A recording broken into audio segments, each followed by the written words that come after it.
Hari ni aku nak pakai Sabiki, Apollo Sabiki untuk main Apollo dekat kawasan sini. Kita tengok macam mana cara pakai Apollo ni. Lepas kita ambil satu daripada belakang dia, satu cili belakang dia, kita tarik keluar dan kita sangkutkan sahaja dekat main line utama.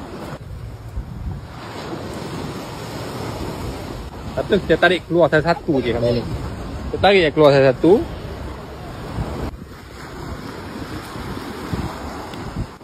Lepas tu bahagian hujung ni kita sangkutkan sahaja batu. Macam aku pakai sabuk batu saiz 1 guys, belakang dia. Kita sangkutkan saja je. Batu saiz 1. Aku pilih saiz 9 ni sebab saiz 9 ni semua ikan saiz semua dapat guys, daripada kecil sampai besar boleh dapat. Okey, macam ni sahaja. Jom.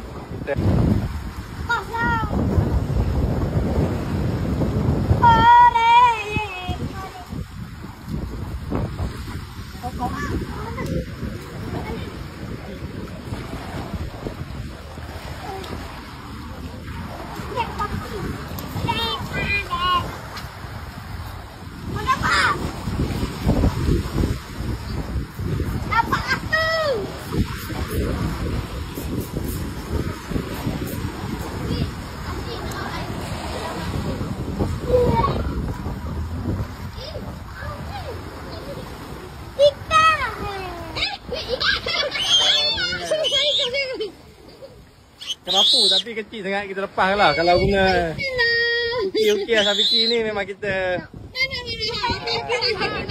ambil apa? Apa itu? Jom kaki ambil. Dia nak kelipar ayam tak air ni. Boleh ikat. Tak ikat.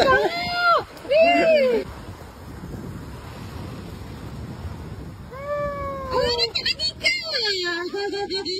Merah belang. Ikan apa ni besar lah ya? Ikan apa ni? Menggunakan uki-uki Sabiki. Ini tak payah umpan-umpan pun. Orang baling je, kalau ada memang dia makan terus. Ikan. Boleh lagi kan?